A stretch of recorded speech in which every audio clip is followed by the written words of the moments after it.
OpenAI CEO Sam Altman claims that AI development is speeding up. While billionaire VCs are actually warning that it's slowing down. All right, so which is it? Are we in an AI boom or an AI doom? Kevin, I give it two big booms. Boom! Boom! I only vaguely understand that reference, and I want you to stop. Also, AI is at the center of a national security conversation. And just as importantly, it's shaping the future of video games. Okay, I'm saying doom now. We're doom! Doom! This is AI for Humans, everybody.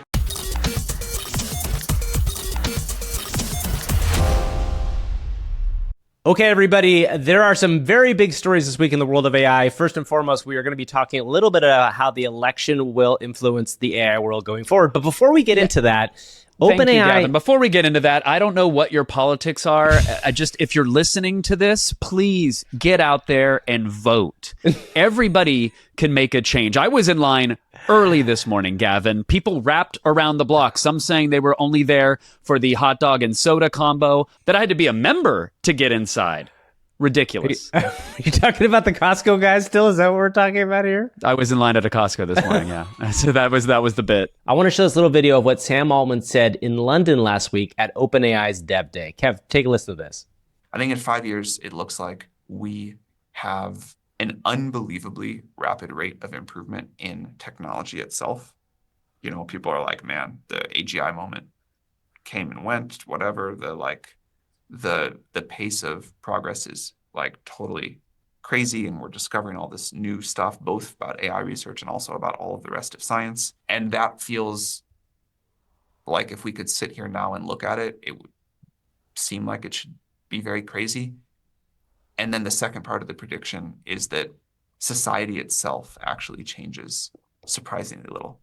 Yeah, we got to the point where computers passed the Turing test, and you would imagine 5 years ago that when that happened, it'd be dogs walking upright in the streets, speaking French, and everything would be upended, society would be wild. But in fact, it happened, and here we are. We're still playing the new season of Diablo and trying to grind our hardcore characters. Like, not a lot really changed. No, not a lot, but here we are. So I think that this is an interesting point of, like, Sam sees clearly that there is massive technological advancements that are going to happen still going forward. And yet he says in this clip, obviously, that there is a sense that, like, maybe we won't notice it as much. And I think to his point, the world of AI just kind of keeps getting bigger and bigger. And it's a small little story, but NVIDIA has now become the most valuable company in the world. The company that is powered the AI boom, which we all know, picks and shovels powers the AI boom. I was going to say, company sells picks and shovels. Oh, the gold rush is beneficial to them. What were the odds? That's right. So this is where we're at right now in kind of the AI hype cycle. He says something real, like a couple things that are impactful there, right? If you believe that we have, in fact, satisfied the Turing test, and I'm assuming you do, Gav? I think so. I mean, I think in the traditional sense, we definitely have. Yeah, I think if most people were given a black box with a speaker in it, and it was connected to OpenAI's advanced voice model, they would think they are having a conversation with probably a human being on the other side of that, right? So, okay, if that's satisfied, I would have said, wow, that would be a watershed moment for society if computers are that capable. Some things are going to change. But I also think some things have changed. We are living it and breathing it and reporting on it each and every day. And my life has changed a little bit. My job has changed a little bit. I'm looking out on the horizon and seeing a lot of things changing. So when he casually says AGI is going to happen, artificial general intelligence, these machines are going to be capable. There's going to be agents that can go out and problem solve and work with each other and collaborate. And like, he just says, and then that will go by and not much will change. Do you think that'll be the case? Do you think AGI will come and we will wake up the next day and just go like, back to the Fruit Loops? I think what he's talking about here is how we as humans process change. And I think that's what he's getting at more than anything else. I think that we have an unbelievable capacity to process change. I keep thinking about this thing, my phone, and what it looks like now and what I can do, and how I'm pissed off that if I can't get the right AI, Gmail announcement to me, whereas in 2007, 2008, the fact that like I can watch almost any show of any given time on my phone and it's a perfect connection to the internet is so crazy to think about. So I think what he's getting at here is that we will process this in a way that doesn't feel like it's like, oh my God, it's the craziest thing I've ever seen. But I do think he's saying very specifically that this AGI sort of world is coming, but that we may not feel it as much as he thinks in that same way. Interesting. Well, I'm going to side with the other billionaires right now, Gavin. You that are saying that That's it's surprising. I'm just doing it for the sake of this podcast. Obviously, I'm kind of pot committed to the idea of AI being the next big everything. But let's just, for the fun of this little audible scenario that we're walking through, let's say I side with Marc Andreesen and Ben Horowitz, Gavin. Let's say that these billionaire VCs who believe everything is slowing down and grinding to a halt, that we are extracting less value, that the rate of change is absolutely becoming just pure dog water. Am I paraphrasing? You're paraphrasing. Let's hear what they said, and I think it's important to get into this. There is this very interesting asymptotic kind of thing that's happening right now, where 2 years ago there was one LLM that was like way out ahead of everybody else's, which was OpenAI's, and sitting here today there's like 6 that are like on par with that. And interestingly, at least for right now, they're all sort of asymptoting at sort of the same point. They're kind of hitting the same ceiling on capabilities. Now there's lots of smart people in the industry working to break through those ceilings. But sitting here today, if you just looked at the data, if you just looked at the charts of performance over time, what you would say is there's at least a local topping out of capabilities that's happening. Right. Yeah. If you look at like the improvement from GPT 2.0 to GPT 3 to 3.5, and then compare that from like 3.5 to 4, we've really slowed down in terms of the amount of improvement. I do want to say I enjoy listening to that podcast. It's a podcast that's on YouTube, the Ben and Marc show or whatever. Those are the two guys that are the backers of A16Z. They always are interesting, right? But what I found interesting about this particular thing, Kevin, is that like, what was it, mid last year where Marc Andreesen came out and had his big manifesto, the Techno Optimist Manifesto, and really talked about the idea of like, AI can lead us to this next big generation. It just feels weird, and it feels like a weird pivot to me a little bit to hear them talk about this stuff. And it doesn't ring true to me from what I've seen things change. But I don't know, what is your initial thought on that? And I think one of the things we should talk about is like what's been going on at Anthropic, because I think that kind of might lead into some of this stuff. 100%. I think that's causing a lot of this signal right now. Some people have said, obviously, scale is all you need, that we've solved it, and it's just a matter of bigger data sets, more compute. There were also others that claim that for us to really get there, we need another breakthrough. Maybe we're in that in-between, Gavin, where we know that we can extract a bit more performance out of these things. It's going to take a lot more energy, a lot more power, a lot more compute. We're going to get a little bit out, but we still are a breakthrough away, whether that comes from AI or somebody in their dorm room right now hacking away some new or your boyfriend. You know who I'm talking about. John Carmack. John Carmack's out there in his little shack in New Mexico. He doesn't want to put a label on our relationship, Gavin. He's not really ready to commit. It's very one-sided, our communication. Yeah. But you mentioned Anthropic. Which had a massive release this week, which is not signaling amazing things for the company. And we should walk through that because Claude Haiku 3.5 is out, a new version of it. The benchmarks went up a little bit across the board, and the price went up a lot a bit. And that is something we have to talk about because it is the first time in the AI space where a company has said, hey, the model's gotten better, so we're going to charge more for it. And I think that points out to some of this stuff that like Ben and Marc might be getting into this conversation, which is at some point you have to pay the piper, right? You have to figure out where the money is going to come from. And I think Anthropic is in a little bit of a risk of being a second in a race that is running very fast and burning a ton of cash. And I'd be curious to know kind of like where it goes. There's been a lot of weird rumors in the AI space, and this is completely unfounded, that for some reason they did an Opus run for the next generation of Claude Opus, which is their premier frontier model, and then it didn't work in some way. Now, again, there's no proof out there. There are people saying this is not real, but the other idea is that the new Claude Sonnet, which is, again, Claude Sonnet 3.5 parentheses new, in case you're going to look for what the model name is very good, and it's improved, and we talked about computer use on this show and how good it is, but maybe they are hitting some sort of like upper peak of what this is. And I think that's where the next like 3 months to say 9 months to a year of AI is going to look at is like, Can we push through that? Does OpenAI have a new frontier model that's going to be coming? In one sense, Marc and Ben are right when they say that we're asymptoting, that everybody else is catching up. All these models are getting to the same point, the same capabilities. But it also, in some ways, ignores the fact that, O1 aside, a lot of what we've seen from OpenAI is stuff that was delivered months, potentially even a year ago. They had quite a lead. So do you think their next foundational something behind the curtain will be a massive eye-opener, Gavin? So here's a theory I've been having for a while, and I haven't said it on the podcast yet, but my theory is in part it's us that is the problem. Because when we go from GPT-2... You and I specifically. No, I mean us as people, humans, not just us. We are part of the solution, Kevin. It's so clear already that we're part of the solution. I want to make sure every listener knows you're part of the solution. Anyway, so... Going from 2 to say 3, GPT-2 to 3. And if you're not familiar, GPT-2 was like an early breakthrough, but when you read the sentences that would come out of it, it was kind of like broken. It almost kind of talked like a preschooler in some way. And then GPT-3 was this really interesting kind of step. And for us, it was like watching a kid go from a preschooler to like a grade schooler. And you're like, that is a massive improvement. And then you go from 3 to 3, 5, and 4, and you go like, oh my God, it went from a grade schooler to a high schooler. This is where we come in.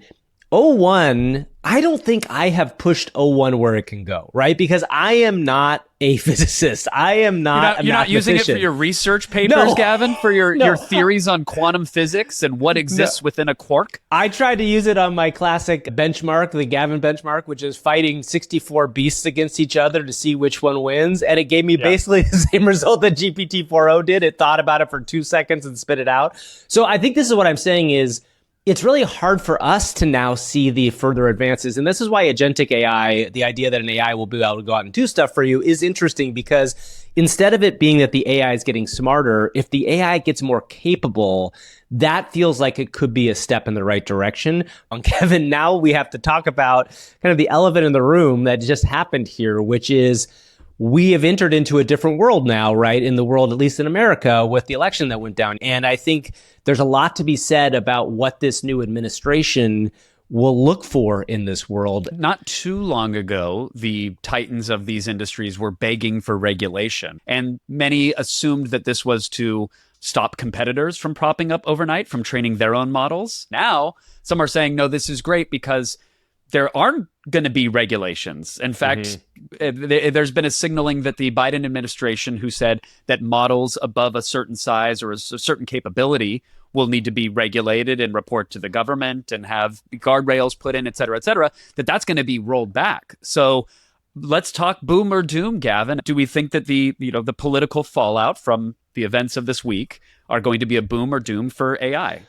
Well, I think my first and foremost take is that you may have seen this all, but like Sam Altman congratulated the new president, a bunch of these tech companies as did Bezos and Zuckerberg. As did Bezos, exactly. They're all kind of kissing the ring now, in part because I think they know that this is the next step in trying to figure out how to work within this world. I just hope that this administration takes this very seriously. Now, the argument of Republican versus Democrat is going to be always like free market versus governments in some ways, but at the same time, this now directly connects to national security. In fact, there's a fascinating story that came out recently that Meta's Llama was basically forked by China to create their own AI. So the open source AI... I'm sorry, and I got to get in. China's going to be in big trouble on this one, Gavin, because that is against their terms of service. It says specifically that with Llama, you're not allowed to use it for military purposes. You can't, and China violated that. And the slap on the wrist is going to be felt around the world. I guarantee it. Well, and we just got very kind of wonky, and it is an important thing for everybody listening to understand why it's a big deal. Open source AI means the idea that like the code is out there, people can use it, they can fork it, they can do whatever they want with it. Mark Zuckerberg's company, Meta, made Llama. It is not as powerful as the most advanced Anthropic and OpenAI models, but it was open source, meaning that anybody can go and build on it. They can do anything with they want. And China, a government, was obviously able to get a hold of it and kind of build some of their national defense stuff into it. I hope the reaction to this isn't to jerk the wheel and say, well, clearly open source bad, that only a handful will have access to this technology and they'll be the ones who decide how things are aligned and guardrailed. To be sincere for half a second, the Meta Llama licensing terms prohibit the use of models for, quote, military, warfare, nuclear industries, or applications and espionage. So they've come out and said, hey, the People's Liberation Army, this is an unauthorized use. Again, that's a bit of a finger wag. That's about all they can do, I think, in this scenario is say, like, hey, they have it. They have access to it. And to show really that this is the most they can do, they then turn around and said, okay, guess what? US government, go ahead and use llama. That's fine. And they have basically turned about as well and said, like, if they're going to do it over there, we got to do it over here. So those are the two schools of thought, right? One is you gotta clamp down and say no open source because it's dangerous. And the other is say, literally, weapons free. Go ahead. And it's out. Do whatever you want. And Alexander Wang, the founder of Scale AI, just announced Defense Llama, the LLM purpose-built for American national security. This is a product of collaboration between Meta, Scale, and defense experts, and is now available for integration into U.S. defense systems. So we've been telling people for a while this story was going to cross over into national politics and international politics. And guess what? We are here now, and fingers crossed this story goes well, but we're not too many far steps away from whole space is. Yeah, that's how this whole space is. People at some point, I think people accused us of being a little bit defeatist when we said, look, genie's out of the bottle. You're not going to rein it back in. You can regulate it here, but right over there, someone's going to do whatever they want with it. And I think we were just being realists about it. Yeah. And this is... I'm not trying to shatter our hands, patting ourselves on the back here, but this was the viewpoint. So I think any effort to constrain it is only going to get in the way of efforts here nationally. I think so. And Kevin, you know what people can't constrain is their ability to subscribe to this podcast. Because everybody out there, these are the most important times of our lives. These things matter. And what matters most of all is that you love us when we love you. And we do love you. So if you love us, please hit that subscribe button. Leave us a review on Apple Podcasts. We got a very nice shout out from the podcast review this week. Thank you to those people. We love making this podcast. We love bringing it to you, but we can only do that when you share and you share your own love of it as well. Can't regulate your love for us is what we have learned here. Right. So that's exactly right. Subscribe, and if you want to throw $5 in the Patreon tip jar, we'll take that as well. Also, we have a newsletter. We'll shout that out later. It's very good. Kev, let's move on to what is another kind of divisive story here. Descartes AI and Etched both introduced Oasis, which is the world's first real-time AI world model. What it is a generative AI game engine in which you can explore Minecraft or a generated version of Minecraft and actually play it. So in this game, again, you are not playing a game that was written in code. You are essentially going around a Minecraft world, playing Minecraft, but each frame of it is being generated in real time based on your movement. So if you kind of go and you walk towards something and you want to dig into the ground there, that is not pre-rendered or coded in any sort of way. It's pretty crazy. I didn't think we were going to get to this sort of level of Gen AI games this fast, but it is a big deal. Once you get in there, you realize, first of all, it's hallucinating all over the place, which is literally what this is doing, right? It's trying to hallucinate the next idea, make up what it thinks you're going to do next. To the point where if you move the camera to the left a little bit, right, Gavin, then you go back, it has completely forgotten whatever it is you were looking at. Which is a lot of people who criticize this idea said specifically, this is why generative AI games may have trouble, is that yes, you can generate stuff based on other people playing it. And we've talked about a Doom version of this that existed not that long ago as well. But that if you can't remember stuff or the game doesn't remember what you did, then it's not really a game. It's more of a simulated world. Tim Sweeney, founder and CEO of Epic Games, replied to the announcement of Oasis and said, quote, "Wow, every single thing about this sucks." Which is a pretty big statement from the founder and CEO of one of the biggest video game companies in the world. Now, Kev, a lot of people have tried to discern what he's getting at here, but this does really bring forth some of that divide in the world of video games, right? Because I'm sure someone complained that, the game with the lines and the dot, that's not tennis. This Pong is blurry and it's slow. And there's not even any good music. This game sucks. I am not 100% against what Tim is saying here because it does suck slightly. And I don't mean that in a way where I'm hating on this thing entirely. But the question is it even a game? Hold on. Is it? Tim has said everything about this sucks. Okay. Not everything. Not everything. I will say not everything about this sucks. But some stuff does suck. Yeah. what doesn't suck about it. It's not like they're shipping this on Steam and saying $60, go play true. AI Minecraft. They're saying like, look, this is the first step. And we criticized people in the past for like being mad at AI imagery because horse wearing a hat looked like a brown blurry blob. Oh, you're right. Or, You're right. You know, oh, it can't even do hands, bro. That's what this statement sort of feels like. And when you say every single thing about this sucks, you are also saying that the technology sucks as well. So it's a pretty broad and sweeping statement. But, you know, is it ready for prime time? No, I don't think anybody is saying it is. The thing that I think is really more interesting about this is what would it look like for this kind of technology to be layered onto a game engine? Like, in fact, Fortnite particularly, Tim's engine is built with the idea that it can be completely changed by skins. It can be completely changed by the Unreal Fortnite creative engine and all that stuff. You can build into it. What would it look like for a generative world to be kind of placed in an engine like that? I guess if I say a prompt to game sort of thing, and the dream of this is like, I want to play I want to play a Wild West game where it's me versus Jeff Bezos, and Jeff Bezos owns like some sort of polar bear company, and I own a penguin company, and we're going to fight each other using polar bears and penguins, right? Like that's just the perfect version of what a random game would look like. I feel like we are quite a ways away from me saying that to an AI engine.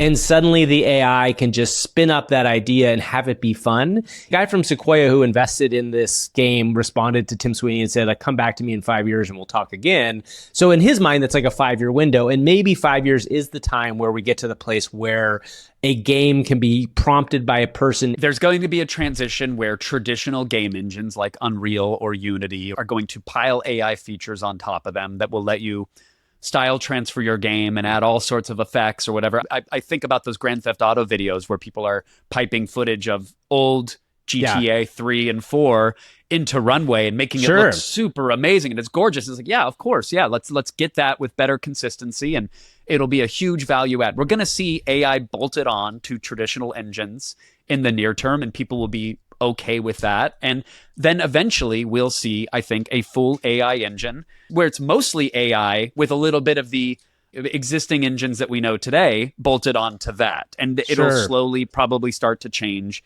and it'll switch over. But the notion that everything about this sucks is an interesting bumper sticker and it's a cool tweet and it got people interested. I actually don't believe that Tim thinks that everything that's interesting about it sucks. You could say it sucks because, oh, they trained on someone else's game and it's approximating it. Okay, but I think the core techie might go like, oh, well, the technology is actually interesting what they're doing there, but this implementation of it sucks at the moment. But that's not nearly a grabby tweet. No, and also it's interesting because it is that underlying, there's a little bit of that Luddite thing, right? Which is like something we've talked about in the show a lot. Does it suck because it's an AI doing a lot of the stuff right now that people were doing? And does that mean that like, that's what sucks? It's hard to know what he thinks sucks, right, Kevin? We are not the suck owners. We are not the ones who are talking about the suck in this scenario. I'm going to keep saying suck as much as I can, Kevin. Stop. We're not the suck police.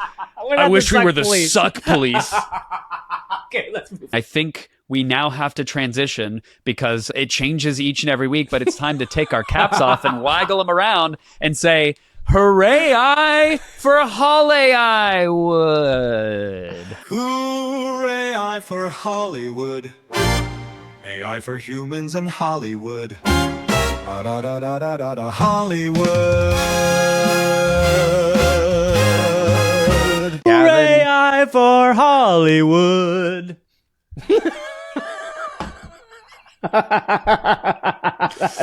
I can feel a certain website unrecommending our podcast right now.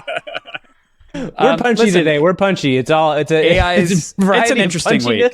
It's an interesting week. Let's talk about AI disruption because we talked about it briefly with the Defense Department. We've talked about it now with games, but we have said that prompt to Hollywood is going to happen within 5 years' time. We're about a year and change into that, and we are still on pace for that, I believe, Gavin. And every week there's new announcements. We want to focus on the ones that we think are going to change Hollywood and the moving pictures industry, if you will. One of those is by a Chinese company. They have a model called Kling, and it is arguably one of the best video generation models out there. And now they have a new feature which has been rolled out to a handful of influencers custom face models. So if you want to train yourself into their video model or use AI to generate a person and you can give it multiple looks of said person, now you can get a consistent character and pilot them in your text to video generations. Kling is a Chinese company, as is Minimax, which we just discussed how China and America are kind of fighting back and forth. And Kling does not have, like Minimax doesn't either, the IP restrictions. So you can generate all sorts of interesting real life people. But I think the interesting thing right now, as you mentioned, this is rolled out to a bunch of influencers. It will go out wide to, I think, paid Kling users soon. We have seen people use custom Loras to make themselves and make their own videos of themselves. But you know what, Kevin, from prompt to AI and AI for Hollywood, what this also allows people to do is put actors' faces and have consistent actors. So say I have the rights to Jean-Claude Van Damme. Jean-Claude Van Damme is on my side and he wants to have an AI version. I can make Bloodsport 7 polar bears versus penguins and have Jean-Claude Van Damme lead an army of polar bears against Jeff Bezos's penguins.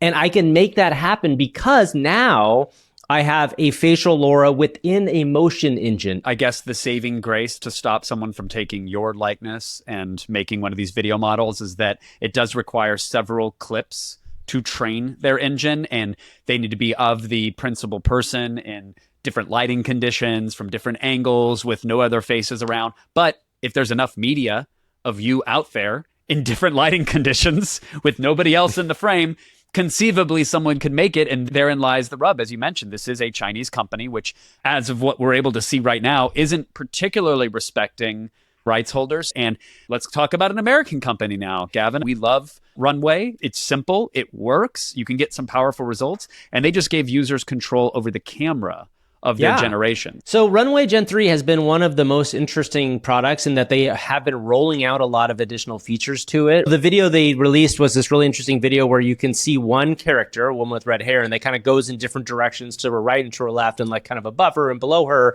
And again, this just adds to the feature set, right? And when we talk about prompt to Hollywood, we're talking about giving the creator even more control. And, you know, camera control is something that, like, when you're making a film or you're making a show, is one of the most important things you can have, because then as a director or a creator of this stuff, you can focus on a certain thing, or you can move a camera in a direction you want to. The idea of like an AI cinematographer is a pretty big deal. And I do want to point out here, this is not AI deciding which way the camera goes. This is the AI tool allowing you, the human creator, to decide which way you want to move the camera.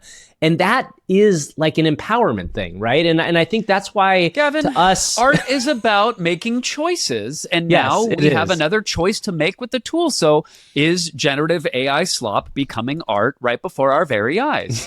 well, I can tell you, I'm going to go make that polar bear versus penguins movie like right after this. And I'm going to have some really dramatic pushes and moves across the faces of Jeff Bezos as I take him down. So we'll see how that goes. And finally, there is one more big Hollywood story, Kev, and it involves Robert Zemeckis and Tom Hanks's new movie Here. So Here is a film that takes place in basically one location. There's almost this locked off room where you watch history take place, and you watch, you know, Tom Hanks have a relationship, and you watch them go through the different decades. But because of that, they needed to rely on special effects to de-age and then actually age Tom Hanks so that you could see him play all these versions of himself. And the lead kind of got buried here a little bit because I don't think the movie is doing particularly well. No, I don't think it's not doing that well. Trung Fan over on X has a good summary of everything that was being said, but makeup can take hours to put on. CGI, very expensive. Zemeckis said that Here couldn't have been made 3 years ago, that its $50 million budget wouldn't have been able to afford the CGI if you were to go in by hand to do this. That's a let big alone deal. the hours and hours and hours in the chair. Yeah, so they used AI, basically deep fake technology. And this is the beginning of exactly this, right? I think in 5 years' time, this will not be part of the press cycle and the news stories about how movies are made. I just made a video a couple weeks ago where I mentioned another Zemeckis Hanks joint. It wasn't Gump Nation, but it was the Polar Express. Do you remember the Polar Express? So Absolutely. in the Polar Express, Tom Hanks basically got mocapped and played every single role. In fact, I found a piece of video from that, which was an old EPK, an old press clip, where it showed Tom Hanks playing the kid and playing the conductor and playing all these people. And that movie, if you go back and watch it, is miserable in a lot of weird ways, right? There's a charming Christmas story in there, but the eyes of the kids look dead. Like, it looks like a bunch of kind of zombies. And this was like the big uncanny valley argument, was like, we're never going to figure out how to make these mocap images look like real people. And then, lo and behold, Andy Serkis comes along, Peter Jackson makes Lord of the Rings. We're now at a place where, Thanos in the Avengers movies, all of these things get better and better over time. And like, this is just another exaggeration of that thing. Like, we're just in the technology cycle that I think is happening again. All right, Ray, we should move on to some of our favorite things we saw this week in AI. See what you did there. Sometimes just rolling without a care. Then suddenly you stop and shout. AI, see what you did there. AI, see what you did there. Ethan Mollick, who is a great follow on X or on LinkedIn. He's a professor and he does a lot of really interesting conversation about AI, looks into a lot of AI papers, but also just does some fun AI experiments. He had this thing where he invited the HeyGen avatar into your Zoom call, which is a big thing. Now you can use HeyGen's AI avatars and bring them into your Zoom call to represent you, which I still think is a very dystopian idea. But he brought in 2 HeyGen avatars and they started to talk to each other. And Kev, I might just be worth playing just the tiniest clip of this because like it gets really ridiculous about halfway through. Let's circle back to that last team lunch. It was such a blast, wasn't it? I mean, who knew Bob could devour 3 slices of pizza like that? What do you think we should do for the next one? Any ideas, or should we just keep the momentum going with something fun? Maybe a little team building activity. Let's brainstorm. Oh, hey, love the vibe. Everything's going great on my end. Just keeping my ear to the ground for any juicy updates. So about that last project, did you hear Tom about is like the a pasta unexpected magician? I'm still in awe. And yes, let's keep that collaboration flowing. Teamwork makes the dream work after all. I've had this nightmare for a while, and I said this, I think, on the show before, where it's just me and 8 AI avatars in a Zoom meeting, and I'm trying to figure out what the hell I did to get into this place. That is like something that keeps me up at night because it is going to come. For sure someone's had that horrific experience already. escape room. Yeah, there's going to be a transition period where a lot of folks are sending their AI avatars to represent them on meetings, and you will be the sole human in the room looking around wondering why, and then you'll spin up your own AI agent and you'll let them all go chat, and it'll be distilled to a bullet point, and that'll come in as a Slack, and then your AI agent on Slack will read it and spit it to another AI agent, and we're all just going to kick back on the beach, Gavin, with our toes in the sand, playing AI hallucinated Minecraft as we melt slowly into each other. And maybe, Kevin, our pets will be floating around in space at that same time. Maybe that's Are you what we're talking gonna about look at. pets in ZeroG? Foffer AI over on X has some several posts of dogs floating in ZeroG. These are images using the new RedPanda model out there, the Recraft V3. When you think about the data that goes into training these models, right? Like globules of liquid in ZeroG, yeah, sure, that exists. But I don't think there's a ton of data of Lassie floating upside down helplessly, going from one module in a space station to the next. Well, that's the fascinating thing about this to me, is that when you look at that picture, I think you and I zeroed right in on it because that dog just looks like so kind of nonplussed, but not unhappy to be floating through the space station. What's crazy is like the physics of the hair and the fur of the dog look like it's in ZeroG. And to me, that part is like, it's done that remarkably well. I've done the vomit comment. I've been on the ZeroG plane. Wait, you have? Yeah. Oh, wow. I did it for a I didn't TV know show that. like years ago. That's cool. Yeah, I totally How was did it? Was yeah. it fun? It was amazing, but I felt like that dog floating about, like just helplessly. And they tell you that when you hit zero gravity, you're going to flail about. You're going to try to get some resistance or something, and it's not going to work, and you're going to feel silly. I'm like, I'm not going to do that. And I immediately went full like golden retriever, just like help. Okay. I felt like that dog.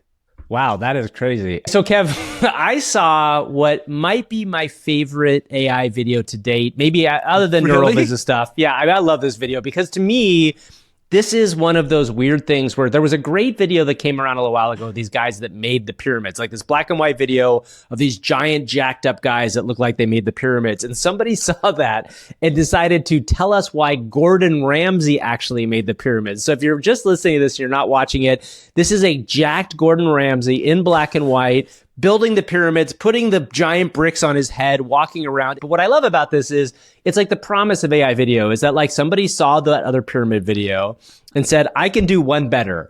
I can include Gordon Ramsay in this. And, Gordon Ramsay has become this like weird standard for AI video. And I think in part it has to do with those Chinese models that we talked about before, because I was going to say, he's so represented in those models that you can get good versions of him out. And once people realize that, it's off to the races. He almost became the new Will Smith, right? You see a lot of videos of him like in his kitchen doing stuff or doing stuff on the stage. What are you laughing about the video?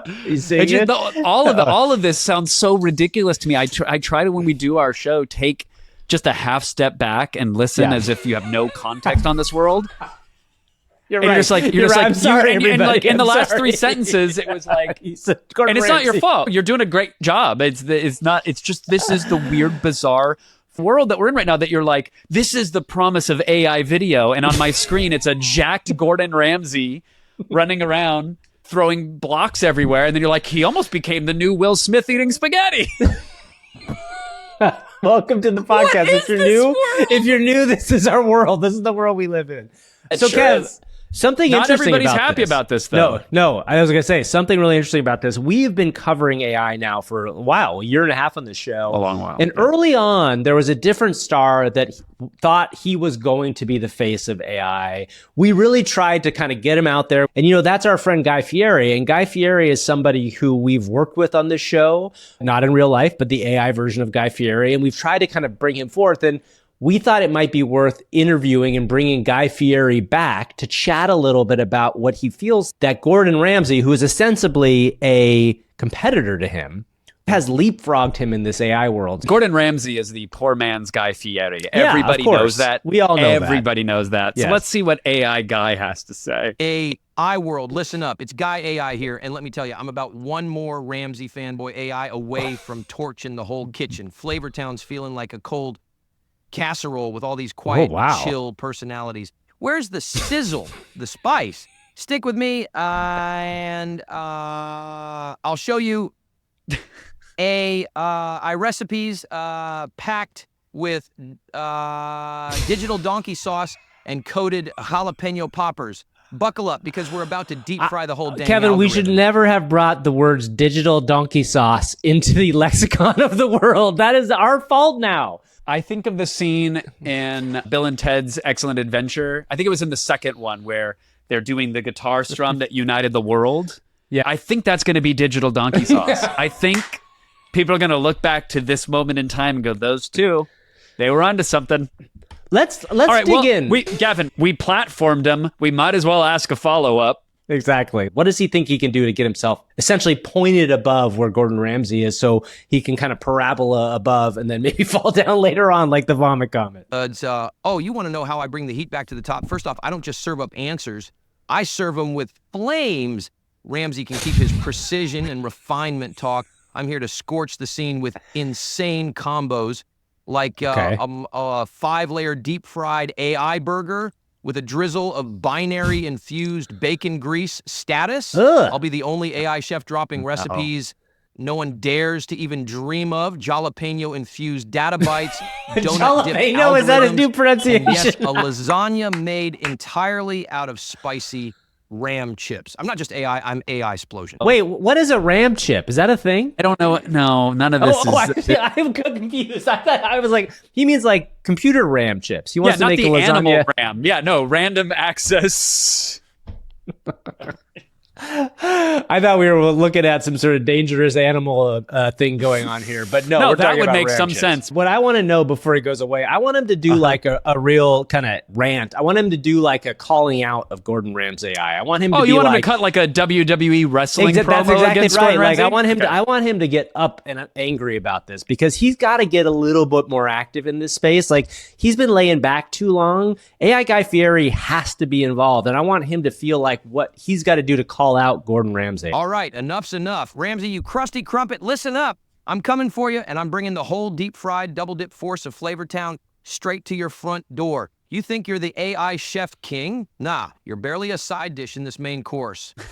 While you're plating delicate pretentious code salads.